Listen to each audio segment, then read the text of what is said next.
It's all very beautiful. I once saw Mr. Kennedy standing here, moved almost to tears. I wonder whether Mr. Kennedy can ever be really moved. He's certainly moved by religion. Yes, moved to anger. By Sabbath observance, for example. And other things. But take Laura's brother, Oswald Chiltern. Although Mr. Kennedy knows that Laura is devoted to him, he will not endure that one good word should be spoken about him. Yet Chiltern has changed a lot for the better. He would settle completely, I think, if he would only marry. There's only one woman he'll ever marry, Miss Effingham.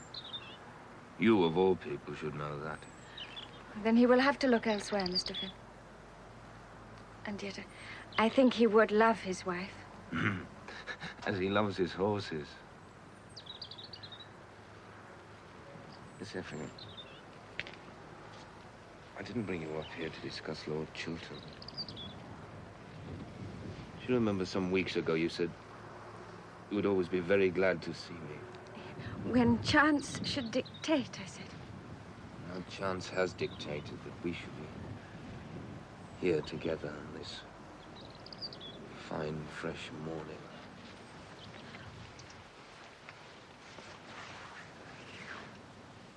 Fine, fresh mornings are cold when one is still. Not when one is close to someone else.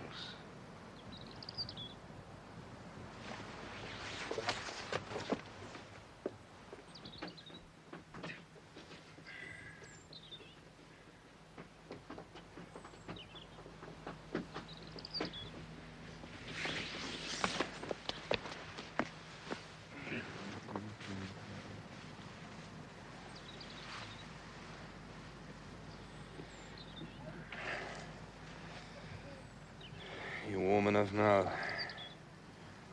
Hungry, after all that exercise.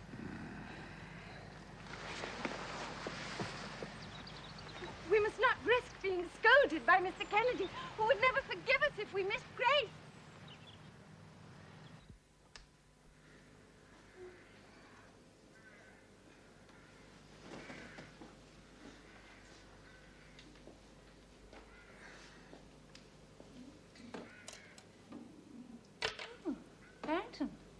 What's this I spy? Mr. Finn returning from the wilderness with Miss Effingham? Oh, well, they could both do worse. I'll own I've had my doubts about Finn, but he's beginning to shape much better now. I don't know how to put this, Barrington, but, well, Violet has a rather wary look about her. Indeed, Lady Glenn. She looks as if she had one hand permanently on the lever, ready to bring down the safety curtain. Ah, yeah. They say your cousin Laura would have taken him if she hadn't given all her money to that madcap brother of hers. Well, there's going to be trouble about that money, Lady Glenn. Kennedy is claiming it back as Laura's rightful dowry. Mr. Kennedy certainly believes in looking after his own, in which case he might do well to start looking after his wife as well. It's very plain how she feels for Mr. Finn. True, indeed. But after the affair with the Garrotters, Kennedy's bound to put up with anything. How very convenient for Mr. Finn. Yeah. I wonder if he hired the Garrotters himself so he could stage the rescue. Oh, Lady Glenn, if he was going to those lengths, he'd have done better to have finished Kennedy off altogether. That's hardly a Christian thought under the roof of our house. Forgive me, did somebody say Finn was coming? Yes, Planty, yes. We just saw him coming across the park now. You better put in your claim quickly. Mr. Finn is very much sought after these days. I wanted to engage him for chess this afternoon. Chess again. Other plans with Mr. Finn? Well, I wouldn't say that necessarily, Lady Glenn. But chess is a great revealer of character. Oh, well, I wonder if it'll reveal that rather alarming air he sometimes has, as though he might, well, catch fire and burst into flames all over the place. Yeah. Still, I suppose it comes of being Irish. Yes, well, it's the same in the house, Lady Glenn. One's never quite sure that he's under control, whether he won't catch fire, as you put it, and do himself and us a lot of damage. But surely catching fire is just what a good Liberal ought to be doing. A good Liberal ought to be blazing with indignation about all the wrongs in the world. He ought to be, well, burning with desire for reform. No, Lady Glenn, too much blazing and burning, and all you have is a pile of cinders at the end of it. That's the trouble with Turnbull, for example. The man's too hot to be safe.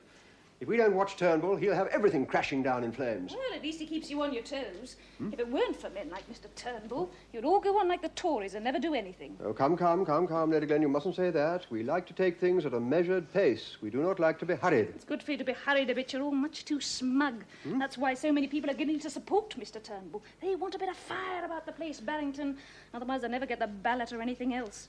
If I were a Liberal member, I'd vote for Mr. Turnbull like Billy O. God forbid! God forbid what? Well, with respect, Lady Glen, you're being a Liberal member. We have enough trouble already without having lady members in the House. We'll get there one day, Barrington. Just you see, and then you watch the sparks fly.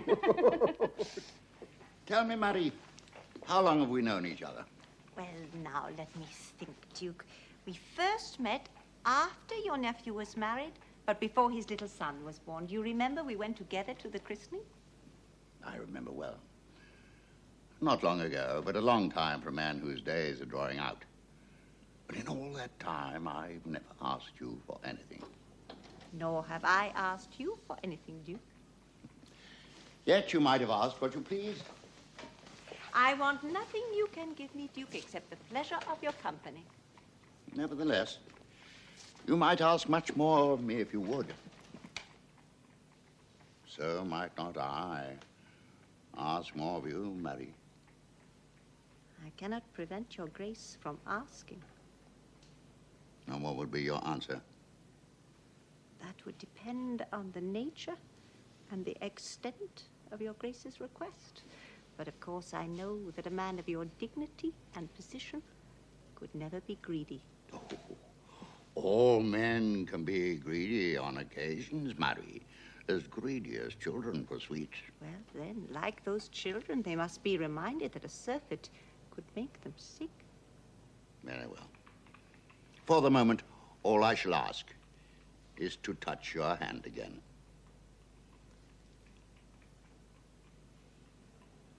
That is no surfeit, I think. Beware, Duke, lest appetite grow by what it feeds on.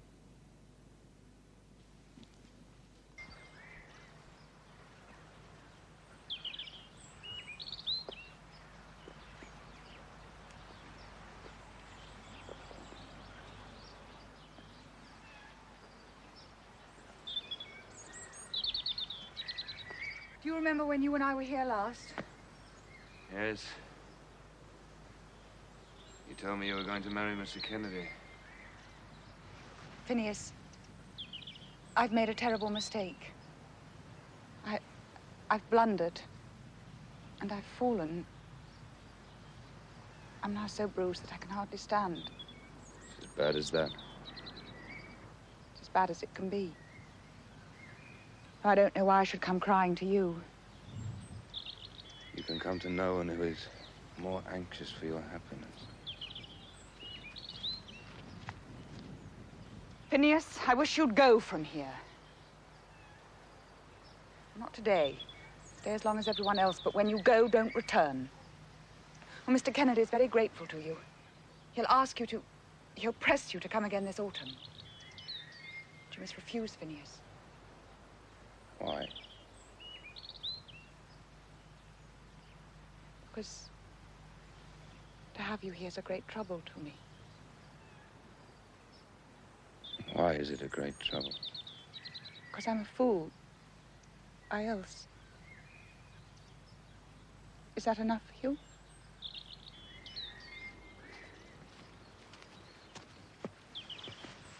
No, Phineas.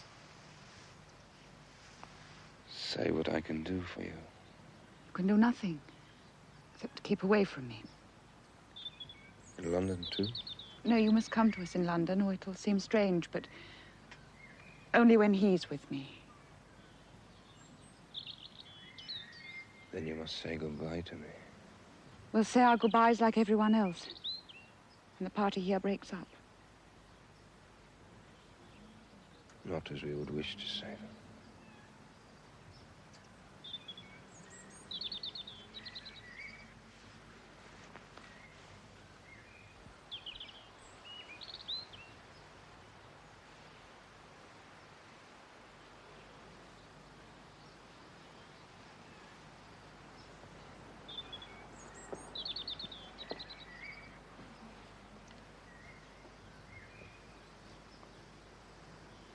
I'm glad you both love this spot as I do.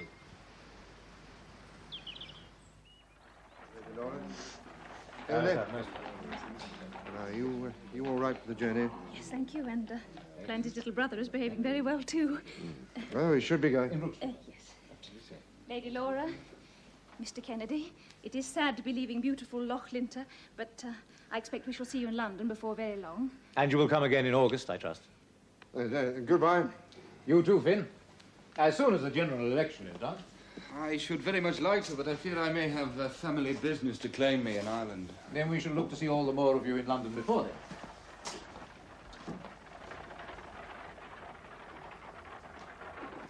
Laura, take care. Stay, stay until the hasting day has run, but to the even song, and having prayed together, we will go with you along.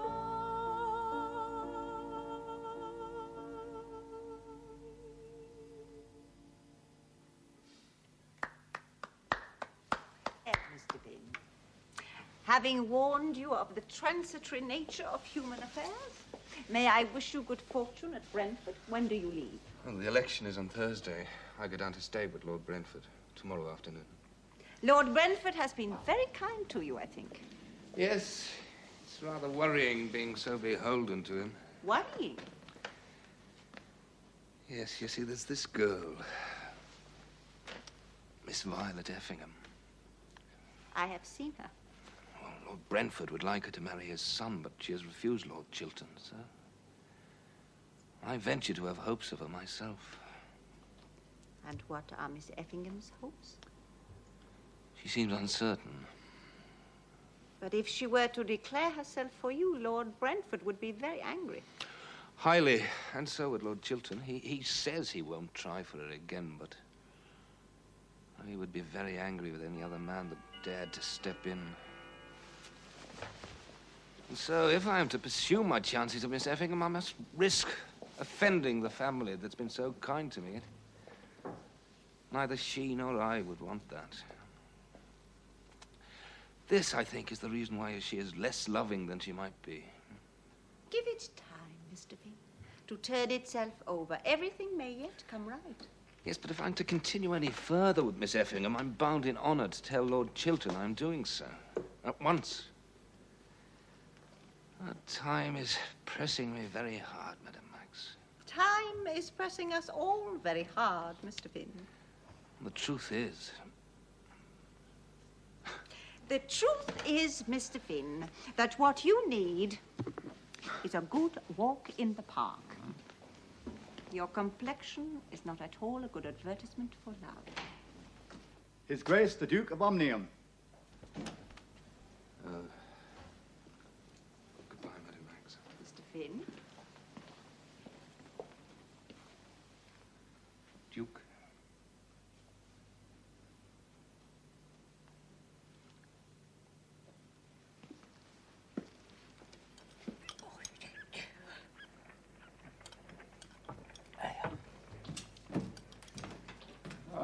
Good afternoon, Mr. Clarkson. Yes, I know. I'm sorry I'm a bit late for tea this afternoon. I've been with a friend. Oh, what's the matter with your appetite, Mr. Clarkson? Nothing wrong with the muffins, I hope. This is a very different occasion, Mr. Finn. Your time's run out, you see. Parliament's been dissolved. The weeks have gone by, as I said they would. And as from noon today, you ain't protected anymore. Now, can you pay me £300? You know I can't, but if you'll only let me now, have the some sheriff's time... man will be here soon. Either you pay me the money or I hand you over to him when he comes. But Lawrence Fitzgibbon's name is on that bill as well. Now, as to the Honourable Lawrence Fitzgibbon, sir, he went aground somewhere in Ireland, we think. Had you been in this business as long as he had, you'd done the same. But that's the whole point. I'm still here because I have an election to stand. Tomorrow I go down to Brentford. Oh, no, you don't, If sir. you only let me get my election done. Ah, yes, now, you get your election done and you'd be off, like Mr. Fitzgibbon. And you wouldn't be back again until Parliament was in session and you protected once more. And then I'd have to go through this business all over Clarkson, again. I give you my word. I'm not saying you'd want to give me the dodge, but you ain't got no choice. But I just haven't got the money. What's the point in having me arrested? To make an example of you. And in case someone might have pity on you and pay up for you. Now, you coming over here and have some tea. Sheriff's man will be here soon. And you'll need a full stomach where you're going. Mr. Phineas, Miss Fitzgibbon. Miss Fitzgibbon? Mr. Lawrence's sister? Good afternoon, Mr. Clarkson. Oh. So, Mr. Finn, Lawrence has left you in the lurch. You're Lawrence's sister. I heard you and Lawrence had fallen out, so I made a few inquiries, knowing only too well where to make them. So, Mr. Finn, what's to be done? Hasn't he told you that as well? I'm to be imprisoned at any moment. Dear me. So it's got as far as that. And of course you can't pay. Of course not. Then why did you sign that bill? Because I was Lawrence's friend. Because you are Lawrence's fool, Mr. Finn. You thoroughly deserve to be arrested. An excellent lesson for you. You have a very good landlady. I trust that she at least has been paid. Oh, yes. And clearly you're not a bad young man, merely weak. Like Lawrence. Only weaker because you let him persuade you. Miss Fitzgibbon? Thank you. Waste not, want not, eh, Mr. Clarkson? Yes, true. Another lesson for Mr. Finn to contemplate in the coming weeks. Miss Fitzgibbon, why have you come here? To sermonize, Mr. Finn. I'm an unmarried woman. Now, Mr. Clarkson, how much is owing? The bill's for £300. How much did my brother have for it in money? 120, what with other considerations. Dear me. Between your greed, Mr. Clarkson, Mr. Finn's credulity, and my brother's sheer wanton waste, I'm quite appalled. You men. Thank God I never got married. Settle for 200, Mr. Clarkson. Cash down. 250. 220. 225. Done.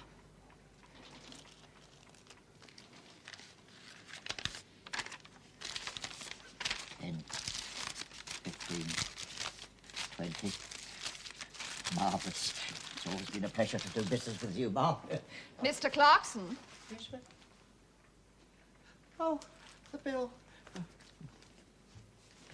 Come on, Mr. Finn. It's been a pleasure to meet you too. Only do remember next time, do be punctual. It does save so much time. Oh, the sheriff. Let's hope there'll be no next time, Mr. Finn. A memento of the occasion. And this one. There. Now then, once upon a time, there were 3 friends called Bruin, Boris, and Jimbo. And they lived in a little house like that at the edge of a great gloomy forest. Now in the summer, they all used to go off for picnics. Now in the forest there lived a great roaring ravenous lion called Lucifer, who used to go like this. Arr, arr. Then one day Jimbo said, "Oh, please, please, let's take our picnic into the forest for a change." And Bruno said, "Oh, no, Teddy, old fellow, better not do that, because in the forest there lives a great roaring, ravenous lion called Lucifer, who goes like this. Arr, arr." Cora, you out of your mind? Auntie, don't interrupt, I'm telling a story. And he gobbles all up like this. Now, we stop this nonsense at once. Nurse, you take the child upstairs, please. Hey, do as I say, now. Hey, you up. Go on.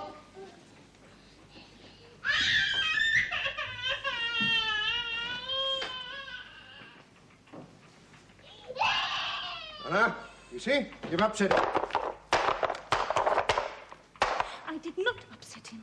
He was upset because you go and spoil my story. How dare you interrupt like that? And how dare you send my child away from me? Now, Cora, you calm yourself. I couldn't allow you to go on with those absurd antics on the floor. Antics?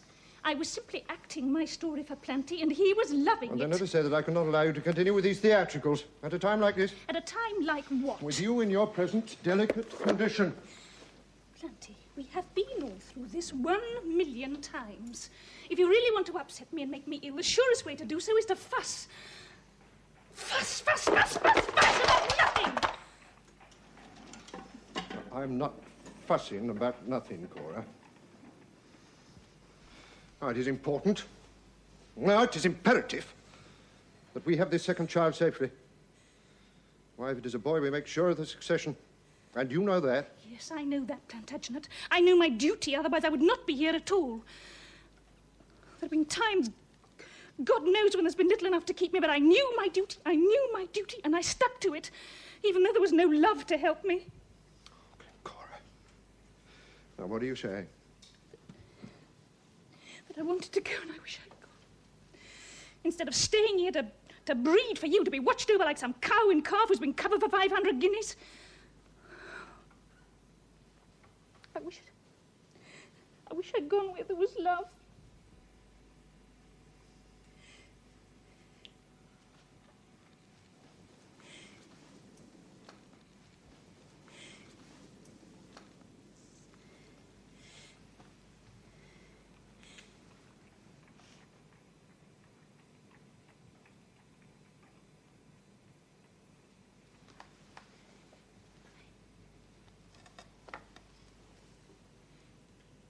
I didn't mean that, Plantagenet. You said it, Cora. Yes, I know. I know I said it, but I didn't mean to hurt you. Please, Plantagenet, you must forgive me. You must believe me. I didn't mean it.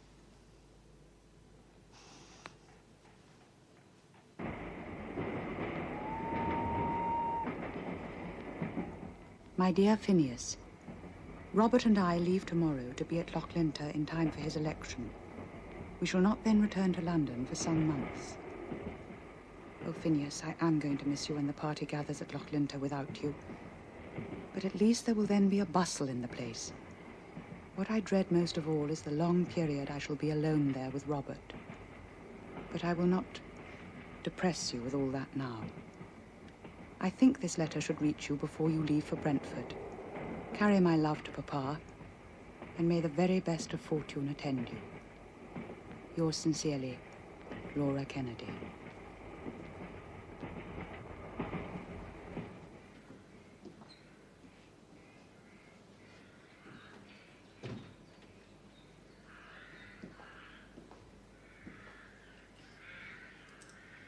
Laura?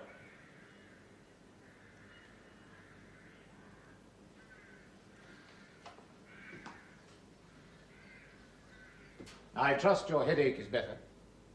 No, Robert, worse.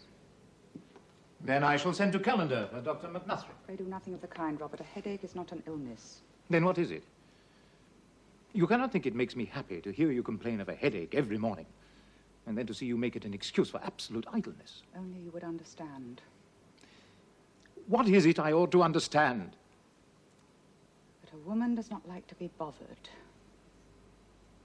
Yes. I'm beginning to find that out. And also to find out what it is that bothers her. It is the prospect of a quiet and decent life before you during these next months, and your disdain for the performance of Robert, homely if only duties. you let me go to my father for some part of the winter. No, I feel cure lies in imprisoned here. perseverance, Laura. Perseverance in your duties as my wife.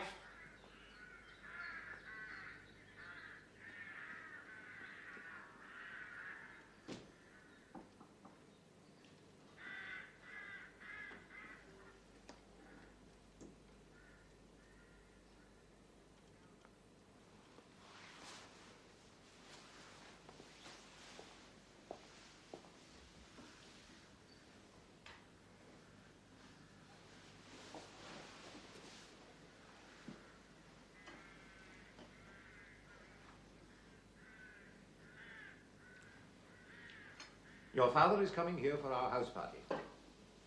If he wishes to stay on longer, then he is, of course, welcome. He won't stay.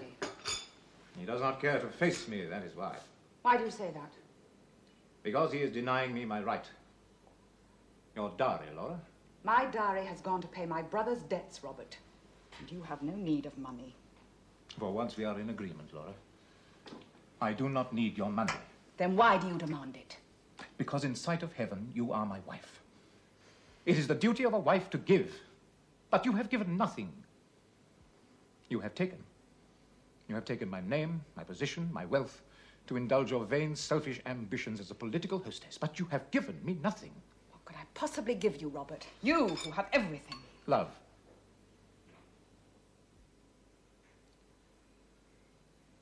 I had hoped for love.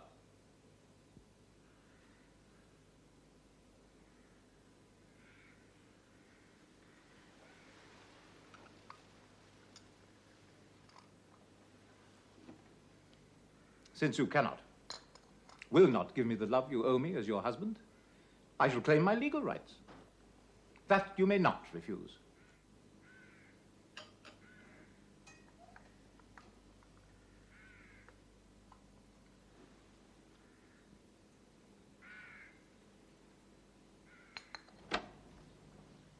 Hail to the new member for Brentford. So doughty a champion, I hear, that none other dared appear in the lists. I have Lord Brentford to thank for that. They have tried to put up another candidate once or twice, but they've always failed. I wish everything in life was as easy. I can tell you both now in confidence, as Laura's friends, I've had a sickening letter from Kennedy. He's now demanding Laura's fortune, the full £40,000 that she gave her brother. Lord Chiltern has used it to settle his debts. Kennedy states that I must pay it as Laura's father. But the money as money can mean nothing to him. He certainly has no legal claim, unless you promised it him before the marriage. I did no such thing. I fear unless he gets it, he may be harsh to poor Laura. And if I raise the money, it means selling certain properties entailed on Chiltern. I can't do that without his permission. But in the circumstances, he can hardly refuse it. He hates Kennedy so much he'd never let the property go for that purpose. Yes, but if you tell him it's for Laura's happiness. He will say that she will know no happiness until she's quit of her husband altogether. Well, Lord Brentford, I'm sure that Oswald would not be beyond persuasion. Oswald, my dear, is simply out of reach. He's gone abroad somewhere and left no address. Did he tell you where he was going, Finn? Oh, all I know, my lord, is he's on a sailing yacht with a certain Captain Culpeper. Culpeper, one of the greatest blackguards in all England. But a very fine yachtsman, my lord. There are yachtsmen as fine who are honest men as well. I don't suppose they'd want Lord Chiltern's company. I think you're very unkind about your son, Lord Brentford. And now I must go to my aunt. Though I don't suppose I shall find much charity there either. Yeah, you see, one has only to mention Chiltern's name to bring unhappiness. And yet with Violet's fortune, he could have put everything right. The dowry and all the rest of it. If only he'd married her. I think he tried his best there, my lord. He tried his worst. He asked her to be his wife as a man asks for a railway ticket. No matter how he might have asked her, I think the answer would have been the same, and always will be. I don't agree with you there. And I dare say I know them both better than you do. You see, Finn, years ago I set my heart on this marriage, and I still do. Do you know of any reason why I should be disappointed? No, my lord. Not as yet. So the long and the short of it is that I am now a member of Parliament for Brentford, thanks to the kindness of your family. But it is just because of this kindness, my dear Chiltern, that I must now speak of another matter. Violet Effingham. Before I leave your father's house, I'm going to ask her to marry me. I know that you still have strong feelings about her welfare. And so I should be false to all of us if I did not tell you at once of my intention.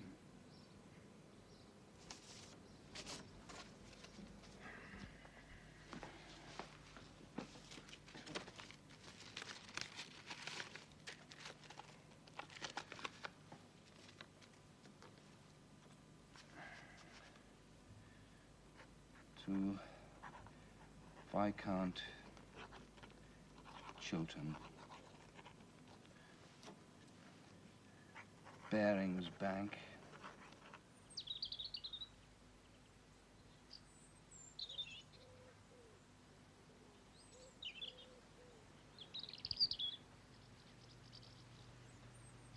And how is your aunt this morning, Miss Effingham?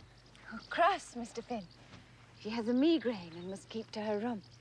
And yet she has let you out of it. Oh, for 10 minutes flat. And she's almost certainly watching me from her window, lest I should forget myself in your company.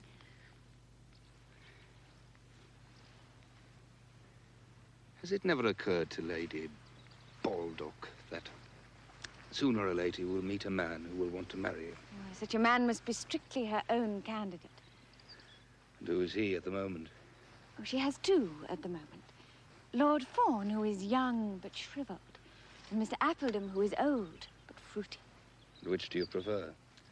I've searched deep within my soul, Mr. Finn, and found that I am worthy of neither. Miss Effingham, I shall shortly be returning to Ireland, and shall be there for some time. I shall miss you. And I you. Violet. Yes, Mr. Finn? Before I go, I must speak to you. You're doing so at this very moment. Have you no word to give me at all? I'm sure that my Aunt Baldock, to say nothing of Lord Brentford, might have a great many.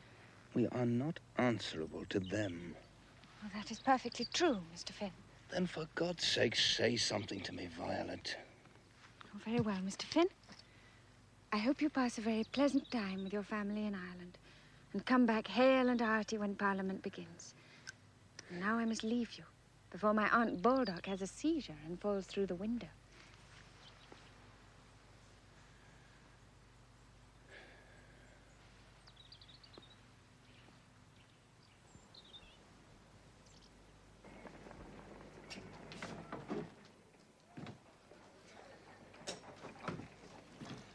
I thought you were in hiding. Oh, no. You see, there's no need to be in hiding now that Aspasia's paid up. No, so I've come back to London to see what Clarkson and his pals will stand me for my autumn holiday. I thought Monte Carlo might be rather nice. Well, I'm not signing anything for you this time.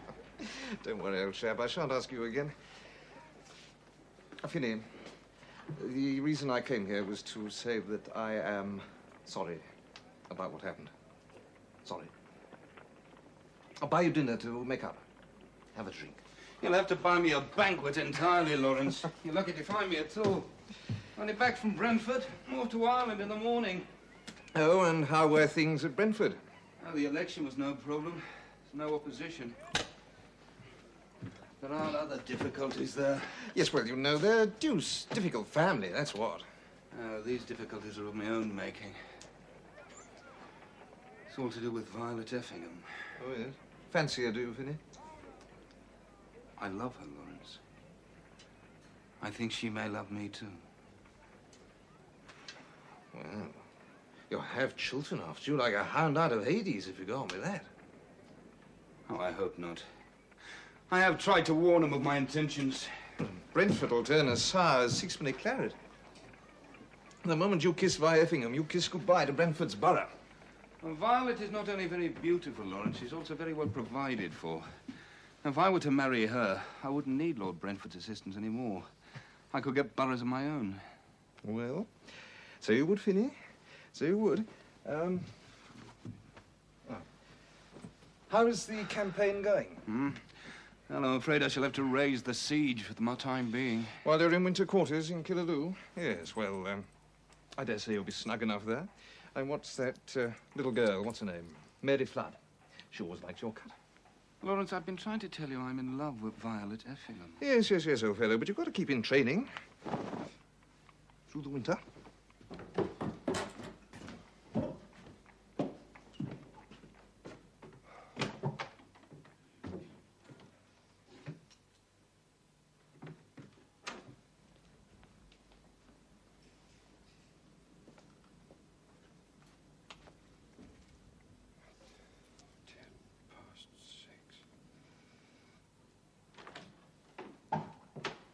His Grace, the Duke of Omnium, sir.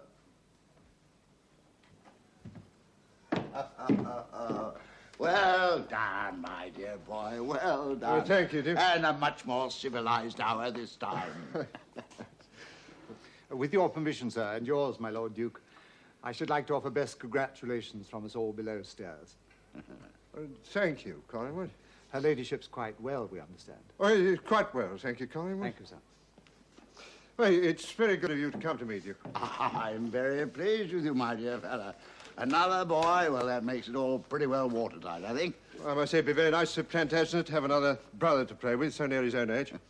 Always remember when I was a little boy that... forgive me, Duke. Now that you are here, will you not stay and dine with me? Oh, that's very civil of you, Plantagenet, but I'm just on my way up the road to dine with Madame Max. Well, you'll dine very much better there. I eat very sparsely when I'm alone. Oh, you should eat more, Plantagenet, with all that hard work you do. Oh, it's mostly sedentary work. What about those two fine boys? That wasn't sedentary work, eh, Plantagenet? Well, well done again, my dear boy. And give my love to Glencora. And treat yourself to a glass of champagne with that sparse meal of yours. I've sent you over a case of Krug 55. Wonderful year then. Oh, well, don't drink the lot. Save a couple of bottles for Glencora when she comes out for her travail. Madame Max and I are going to drink the last double magnum in honor of the newborn Palliser. Good night, my dear boy. Good night, Duke.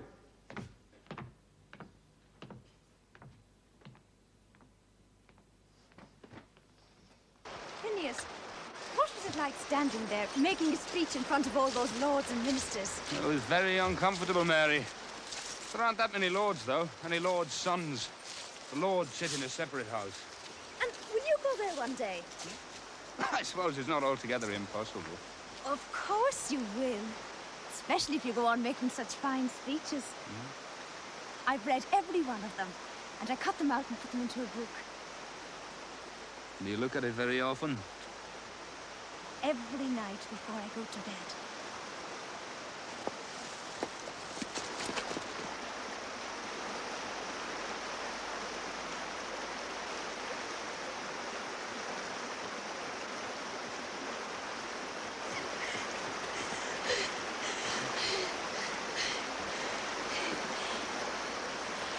Whatever will the lords and ministers say?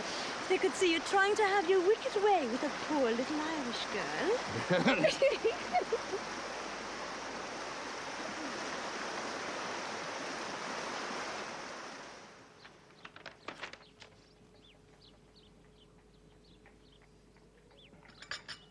Brandy, don't forget that my receptions start on Friday. Oh, it's so soon? So soon? After what? After Gerald's birth. Brandy, Gerald was born a good 6 months ago. You don't expect me to lie about on sofas for the rest of my life on that account, do you? Cora, I don't want to fuss. Oh. No. I know how it upsets you, but you're still nursing the child. I promise you that Gerald's diet will not suffer one little bit if I'm now allowed to exert myself from time to time. So, my receptions start on Friday. Oh, as you say, my dear. Well, most of the ministers should be back by then. I've decided to send a card to Madame Gerster again this year. What? Well, now the Duke of Omnium's away for the winter, I find myself almost beginning to like her. Like her? Well, you called her that? And I may do so again. In the meantime, I like her and I wish her well. Oh, I can hardly think of her as a fitting associate for my wife. Oh, Brandy, just because we're from different countries, it doesn't mean to say that we can't be friends. She's a lonely woman, I fancy, and I think she needs a friend. And such a friend might seriously dissuade her from getting too close to the Duke of Omnium. You should be in the cabinet.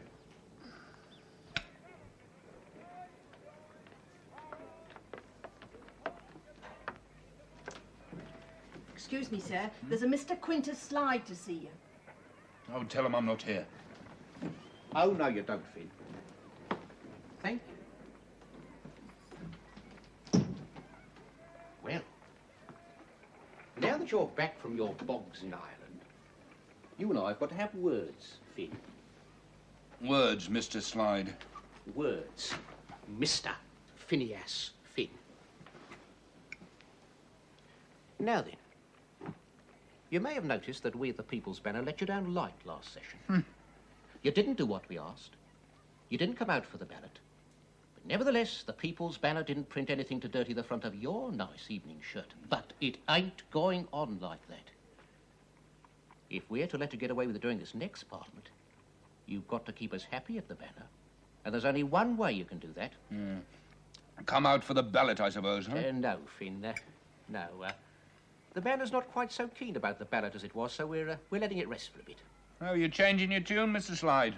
Or is somebody paying you to sing another one? You leave us to know our own business, Finn. Listen to me. I don't mind what you say from now on about the ballot, but let's be quite clear about one thing. Brentford. Brentford? Yes. I've got my hopes on Brentford, you see. I'm proposing to stand for it at the next general election. You are? Me. Well, Mr. Slide, there may not be a general election for another 6 years. What's the point of talking about this now? Because I believe in taking a long view. And anyway, it may happen sooner than you think. But you wouldn't even get an elector to propose you, never mind Lord Brentford. Lord Brentford may not count by then. I could stand with a good chance, Finn, if you did not. Now, if you'll make an agreement to make way for me at Brentford at the next election, the People's Banner will leave you to get on with your fun and games in peace. But if not, you take my meaning, Finn. Then what you say? I say get out. Get out!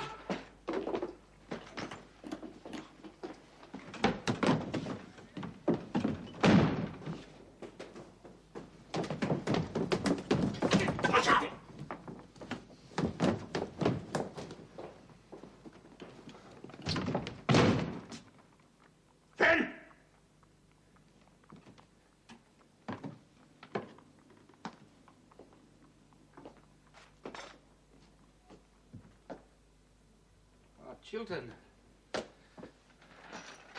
I'm very glad to see you. Your letter of some months past has lain at my bankers until yesterday.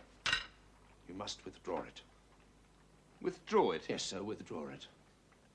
I shall do no such thing. Do you remember what I once told you about myself and Miss Effingham? Very clearly. You told me you would never, ever address her again. I also said I would be extremely displeased should any other man address her. Oh, and my yet, despite this, at the Chiltern! first opportunity, as soon as my back was turned, you thought fit to do so. You, Finn. I've told 1,000 times that Violet is the only girl I've ever loved. I have done nothing I'm ashamed of. I wrote to you instantly. I'd resolved what I would do. Yes, you wrote. And I was halfway across the ocean when I was weeks, months distant. You wrote. However, despite this, it would seem that you are not yet engaged to Miss Effingham. No. Then how do you stand with her, sir? Answer me! I think Miss Effingham regards me as an intimate friend. An indifferent acquaintance would, I trust, be closer to the mark. However, we will let that pass. May I now presume that you have given up all hope of wooing Miss Effingham to be your wife? No, sir, you may presume no such thing. What can you have, man? I shall not talk of that with you now. What I require of you, Mr. Finn, sir, is that you shall meet me. Will you do that? You mean to fight? Yes, to fight. Fight! You're very thoughtful, Mr. Finn. Or are you a coward? No. No, but you, Lord Chiltern, are a bully. No, sir. Not I.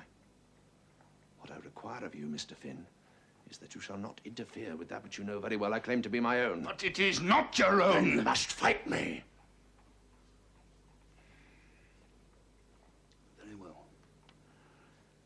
I shall choose a friend. I shall tell him everything. And I shall send him to you. Good. Perhaps you could speak to your friend at once.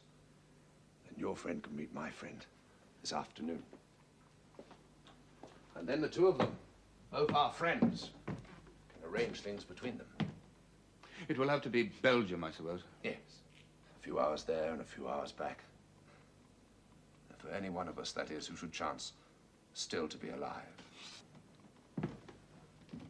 While it was still moving. Incredible. I am told by the experts that that is technically possible. Good evening, Prime Minister. Good evening, Palliser.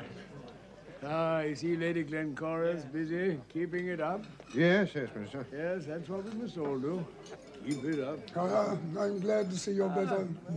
Duke, Lady Glencora. Mr. Mildmay. Prime Minister's not looking too well. I trust to be able to see the new reform bill through. Well, gentlemen, I see we have a new parliament, but the same government. More or less, Lady Glencora. Yes, Mr. Palliser is still the Exchequer, and Mr. Earl still the Chief Whip, and Mr. Kennedy still...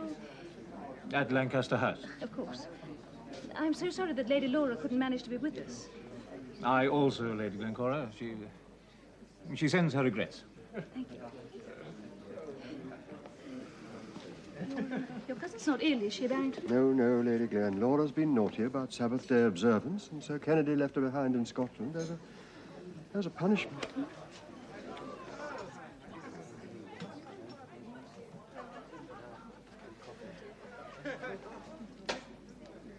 Something troubling you, Mr. Finn? Oh, no, I'm just expecting somebody who hasn't come yet.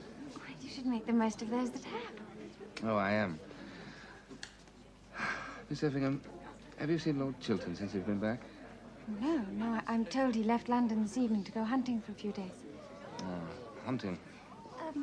I hear that Lady Laura's been left at Lochlinter. Yes. I've got to stay with my Aunt Baldock until she's allowed to return. When will she be released? Oh, she has her own plans about that. Well, she writes to me that her father is unwell, and she's going to use the excuse to escape down to Brentford. But she is coming back to us in London. Oh, yes. Yes, when Mr. Kennedy relents. I don't think relenting is Mr. Kennedy's strong suit. Oh, there's Dolly. Dolly, you were late coming to see the baby, and now you're late for my crash. Really, at this rate, you'll miss all the spice. I do apologize, Lady Glen. I've been delayed. But we rely on you through your sparkle. Well, I think I should rather observe tonight. There are some intriguing affairs afoot. Affairs? Whose? I'm sure you wouldn't wish me to be indiscreet. Oh, but I would, Dolly. No, I'm interrupting. No, of course not. I'm going to speak to Madame Goesler. Excuse me. Dolly. Madame Goesler. Lady Glencora, you know, I'm really very worried about Mr. Kennedy. He seems so agitated. I do hope he isn't going to savage poor Mr. Finn. Oh, I don't think Mr. Finn's an easy one to savage. Oh, indeed. I think he's in more danger of being spoiled. I've been admiring your lace, Madame Goesler. It's surely not from this country. No, indeed. It is from Paris, Lady Glencora. Please call me Lady Glen. Lady Glen. Perhaps I may bring you some when I come back from Vienna I next would time. love that. Oh, good. Please, may I? Perhaps we could discuss it at dinner tomorrow night, Finn. And not tomorrow night. And why not? I shall be away. And the next night? I can't be sure. Ah. I see. You must excuse me. I must make my adieus. The dragon. Or Lady Baldock. I'm glad Miss Effingham is staying with her aunt for once. That young lady needs discipline. A beautiful girl like that, Kennedy, most men would prefer to be petting her. As for her beauty, I do not much care for it. And as for petting, I do not understand it in reference to grown persons. Children may be petted, and dogs. But what you call petting is frivolous and indecent.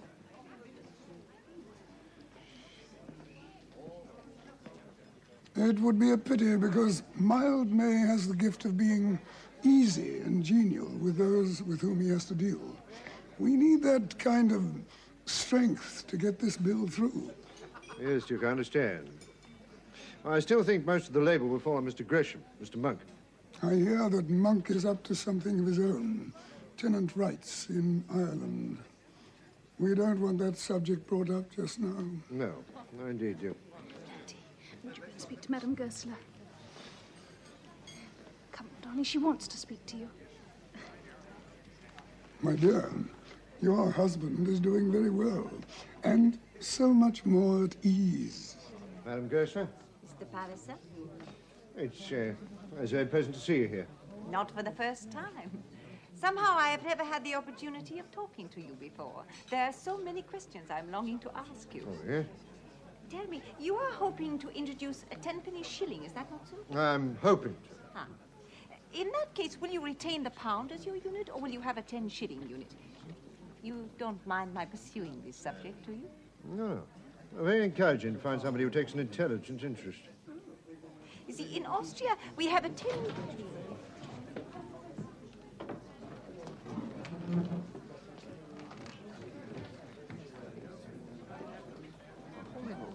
What politics or anything Come else? along, old fellow. Time to go. Dolly. Bon voyage. Mr. Finn is in rather a rush. I think he has an assignation. Oh, so that was the mystery.